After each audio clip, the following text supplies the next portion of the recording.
വിശുദ്ധ പൗലോസ് ശ്ലീഹ ഗലാത്യർക്ക് എഴുതിയ ലേഖനത്തിലെ അധ്യായം 5 എത്ര വാക്യങ്ങളുണ്ട്? ഉത്തരം 26. 5-ാം അധ്യായത്തിൻ്റെ തലക്കെട്ട് എന്ത്? ഉത്തരം ക്രിസ്തീയ സ്വാതന്ത്ര്യം. അധ്യായം 5:1 എന്തിന് നിങ്ങൾ വിധേയരാകരുത് എന്നാണ് പറയുന്നത്? ഉത്തരം അടിമത്തത്തിൻ്റെ നുകത്തിന്. ഗലാത്തിയ 5:1 ക്രിസ്തു നമ്മെ മോചിപ്പിച്ചത് എവിടേക്കെന്നാണ് പറയുന്നത്? ഉത്തരം സ്വാതന്ത്ര്യത്തിലേക്ക്. അതുകൊണ്ട് നിങ്ങൾ സ്ഥിരതയോടെ നിൽക്കുവിൻ. എന്തുകൊണ്ട്? സ്വാതന്ത്ര്യത്തിലേക്ക് ക്രിസ്തു നമ്മെ മോചിപ്പിച്ചതുകൊണ്ട്.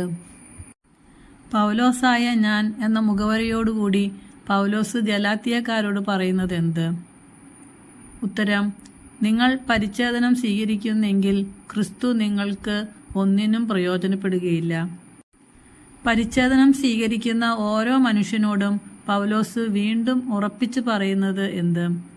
ഉത്തരം അവൻ നിയമം മുഴുവൻ പാലിക്കാൻ കടപ്പെട്ടവനാണ്. നിയമത്താലാണ് നിങ്ങൾ നീതീകരിക്കപ്പെടുന്നത് എന്ന് കരുതുന്നെങ്കിൽ ആരോടുള്ള ബന്ധമാണ് വിച്ഛേദിക്കപ്പെട്ടിരിക്കുന്നത്? ഉത്തരം ക്രിസ്തുവിനോടുള്ള ബന്ധം. കൃപാവരത്തിൽ നിന്നും നിങ്ങൾ വീണുപോവുകയും ചെയ്തിരിക്കുന്നു. എപ്പോൾ? ഉത്തരം നിയമത്താലാണ് നിങ്ങൾ നീതീകരിക്കപ്പെടുന്നത് എന്ന് കരുതുന്നെങ്കിൽ. ഞങ്ങളാകട്ടെ പരിശുദ്ധാത്മാവിലൂടെ എന്തുവഴി നീതി ലഭിക്കുമെന്ന പ്രത്യാശയോടെ കാത്തിരിക്കുന്നു എന്നാണ് പൗലോസ് അധ്യായം 5:5 പറയുന്നത്. ഉത്തരം വിശ്വാസം വഴി. ഗലാത്തിയ 5:6 യേശുക്രിസ്തുവിൽ വിശ്വസിക്കുന്നവർക്ക് കാര്യമല്ലാത്തത് എന്തെല്ലാം? ഉത്തരം പരിച്ഛേദനമോ അപരിച്ഛേദനമോ. ഗലാത്തിയ 5:6 ഞങ്ങളാകട്ടെ പരിശുദ്ധാത്മാവിലൂടെ വിശ്വാസം വഴി എന്ത് ലഭിക്കുമെന്ന പ്രത്യാശയോടെ കാത്തിരിക്കുന്നു എന്നാണ് പൗലോസ് പറയുന്നത്. ഉത്തരം നീതി. എങ്ങനെയുള്ള വിശ്വാസമാണ് സുപ്രധാനം? സ്നേഹത്തിലൂടെ പ്രവർത്തനനിരതമായ. നിങ്ങളിൽ അസ്വസ്ഥത ഉണ്ടാക്കുന്നവൻ ആര് തന്നെയായാലും അവന് എന്ത് ലഭിക്കും? ഉത്തരം ശിക്ഷ. അധ്യായം 5:11 അങ്ങനെ ഞാൻ പ്രസംഗിച്ചിരുന്നെങ്കിൽ കുരിശിൻ്റെ പേരിലുള്ള ഇടർച്ച ഉണ്ടാകുമായിരുന്നില്ല. എങ്ങനെ? ഉത്തരം പരിച്ഛേദനത്തിന് അനുകൂലമായി. എങ്ങനെയുള്ള വിശ്വാസമാണ് സുപ്രധാനം? ഉത്തരം സ്നേഹത്തിലൂടെ പ്രവർത്തനനിരതമായ. ആരിൽ വിശ്വസിക്കുന്നവർക്കാണ് പരിച്ഛേദനമോ അപരിച്ഛേദനമോ കാര്യമല്ലാത്തത്? ഉത്തരം യേശുക്രിസ്തുവിൽ. നിങ്ങളെ അസ്വസ്ഥരാക്കുന്നവർ പൂർണ്ണമായും എന്ത് ചെയ്തിരുന്നെങ്കിൽ എന്ന് ഞാൻ ആശിക്കുന്നു എന്നാണ് അധ്യായം 5:12 പൗലോസ് പറയുന്നത്. ഉത്തരം അംഗവിച്ഛേദനം. ഗലാത്തിയ 5:13 സംബോധന എന്ത്? ഉത്തരം സഹോദരരെ. നിയമം മുഴുവൻ അടങ്ങിയിരിക്കുന്നത് എന്തിൽ? ഉത്തരം നിന്നെപ്പോലെ നിന്റെ അയൽക്കാരനെ സ്നേഹിക്കുക എന്ന ഒരേ ഒരു കൽപ്പനയിൽ. ഈ പ്രേരണ ഉണ്ടായത് ഏതായാലും ആരിൽ നിന്നല്ല എന്നാണ് അധ്യായം 5:8 പൗലോസ് പറയുന്നത്. ഉത്തരം നിങ്ങളെ വിളിച്ചവനിൽ നിന്നല്ല. മുഴുവൻ മാവിനെയും പുളിപ്പിക്കുന്നത് എന്ത്? ഉത്തരം അല്പം പുളിപ്പ്. എനിക്ക് നിങ്ങളെക്കുറിച്ച് ഉത്തമ വിശ്വാസമുണ്ട് എന്ന് പൗലോസ് പറയുന്നത് എന്തിനെ പറ്റി? ഉത്തരം എൻ്റെ വീക്ഷണത്തിൽ നിന്നും വ്യത്യസ്തമായ യാതൊന്നും നിങ്ങൾ ചിന്തിക്കുകയില്ലെന്ന്. ഗലാത്തിയ 5-ാം അധ്യായത്തിലെ 2-ാമത്തെ തലക്കെട്ട്. ഉത്തരം ജഡത്തിൻ്റെ വ്യാപാരങ്ങളും ആത്മാവിൻ്റെ ഫലങ്ങളും. സ്വാതന്ത്ര്യത്തിലേക്കാണ് നിങ്ങൾ വിളിക്കപ്പെട്ടിരിക്കുന്നത്. എന്തിനുള്ള സ്വാതന്ത്ര്യമായി അതിനെ ഗണിക്കരുതെന്ന് മാത്രം. ഉത്തരം ഭൗതിക സുഖത്തിനുള്ള. എപ്രകാരമാണ് ദാസനെ പോലെ പരസ്പരം സേവിക്കേണ്ടത്? ഉത്തരം സ്നേഹത്തോടുകൂടെ. എന്തിൻ്റെ പ്രേരണയനുസരിച്ച് വ്യാപരിക്കുവിൻ എന്നാണ് പൗലോസ് പറയുന്നത്? ഉത്തരം ആത്മാവിൻ്റെ. ഒരിക്കലും തൃപ്തിപ്പെടുത്തരുത് എന്ന് പൗലോസ് പറഞ്ഞത് എന്തിനെക്കുറിച്ച്? ഉത്തരം ജഡമോഹങ്ങൾ. ആത്മാവിൻ്റെ അഭിലാഷങ്ങൾ എന്തിനെതിരാണ്? ഉത്തരം ജഡത്തിന്. അധ്യായം 5:19 എന്തിൻ്റെ വ്യാപാരങ്ങളാണ് എല്ലാവർക്കും അറിയാമെന്ന് പറഞ്ഞിരിക്കുന്നത്? ഉത്തരം ജഡത്തിൻ്റെ. ഗലാത്തിയ 5:15 നിങ്ങൾ എന്തെല്ലാം ചെയ്ത് പരസ്പരം നശിപ്പിക്കാതിരിക്കാൻ ശ്രദ്ധിച്ചുകൊള്ളുവിൻ എന്നാണ് പൗലോസ് പറയുന്നത്. ഉത്തരം അന്യോന്യം കടിച്ചു കീറുകയും വിഴുങ്ങുകയും ചെയ്ത്. ഗലാത്തിയ 5:16 പ്രകാരം നിങ്ങളോട് ഞാൻ പറയുന്നു എന്ന മുഖവരിയോടുകൂടി പൗലോസ് പറയുന്നത് എന്ത്?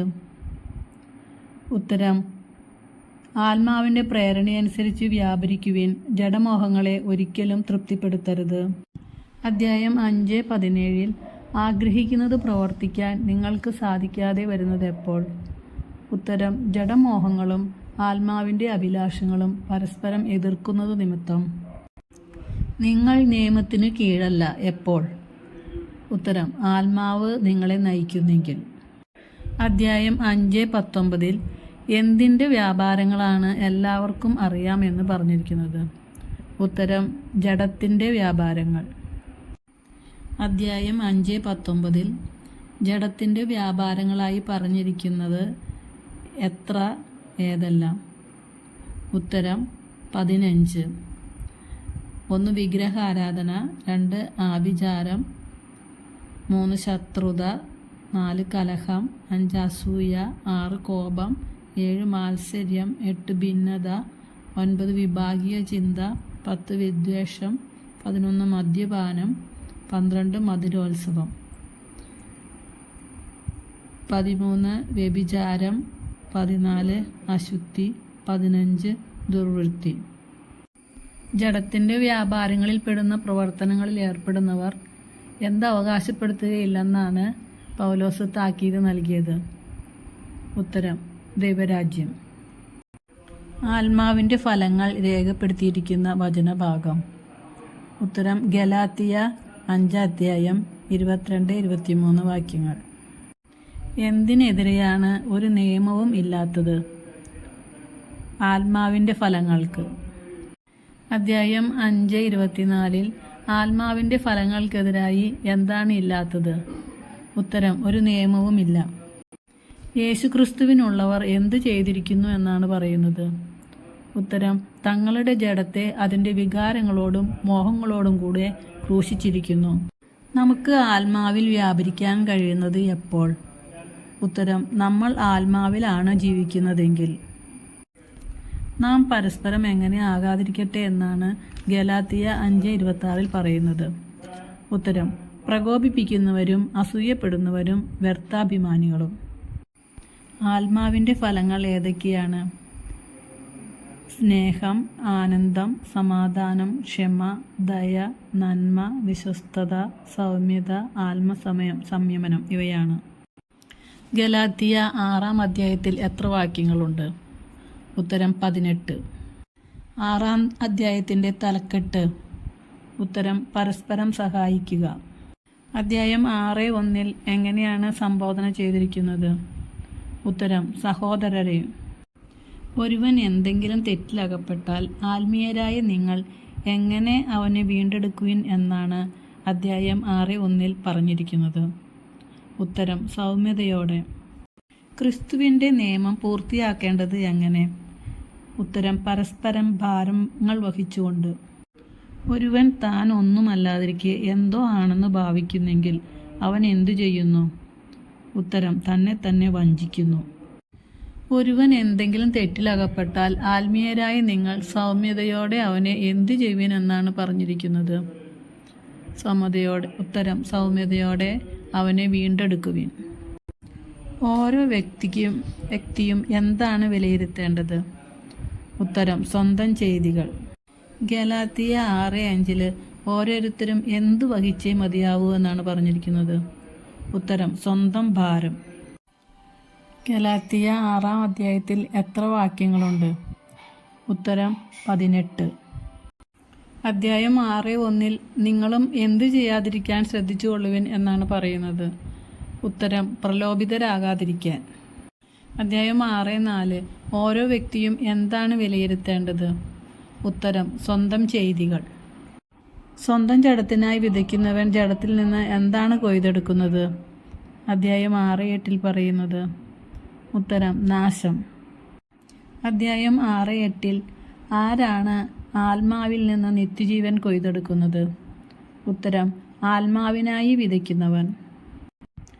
നമുക്ക് മടുപ്പ് തോന്നാതിരിക്കേണ്ടത് എന്തിന്? ഉത്തരം: നന്മ ചെയ്യുന്നതിൽ. നന്മ ചെയ്യുന്നതിൽ നമുക്ക് മടുപ്പ് തോന്നാതിരിക്കട്ടെ എന്ന് പൗലോസ് പറയാൻ കാരണമെന്ത്? ഉത്തരം: മടുപ്പ് തോന്നാതിരുന്നാൽ യഥാകാലം വിളവെടുക്കാം.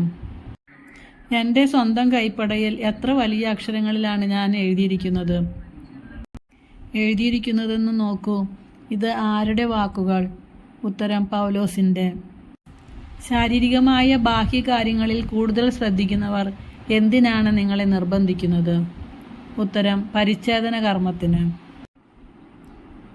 വചനം പഠിക്കുന്നവൻ തനിക്കുള്ള എല്ലാ വസ്തുക്കളുടെയും പങ്ക് ആർക്ക് കൊടുക്കണമെന്നാണ് അധ്യായം 6:6 പറയുന്നത്? ഉത്തരം: അധ്യാപകർക്ക്.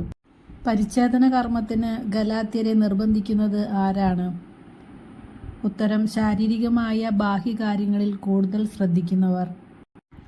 ഗലാത്യർ പരിച്ഛേദിതരായി കാണാൻ നിർബന്ധിക്കുന്നവർ എന്താണ് ആഗ്രഹിക്കുന്നത്? ശരീരത്തിൽ മേന്മ ഭാവിക്കാൻ ആഗ്രഹിക്കുന്നു. പരമപ്രധാനമായ കാര്യം എന്താണെന്നാണ് പൗലോസ് ലീഹ ഗലാത്യരോട് വ്യക്തമാക്കുന്നത്? ഉത്തരം: പുതിയ സൃഷ്ടിയാവുക എന്നതാണ്. അധ്യായം 6:17 ഇനിമേൽ ആരും എന്നെ ബുദ്ധിമുട്ടിക്കരുത്, എന്തെന്നാൽ ഞാൻ എൻ്റെ ശരീരത്തിൽ ഡാഷ് അടയാളങ്ങൾ ധരിക്കുന്നു. പൂരിപ്പിക്കുക. ഉത്തരം: യേശുവിൻ്റെ. ഗലാത്യരുടെ ലേഖനം അവസാനിക്കുന്ന എങ്ങനെയാണ്? ഉത്തരം: സഹോദരരെ, നമ്മുടെ കർത്താവായ യേശുക്രിസ്തുവിൻ്റെ കൃപ നിങ്ങളുടെ ആത്മാവിനോടുകൂടെ ഉണ്ടായിരിക്കട്ടെ. ആമേൻ.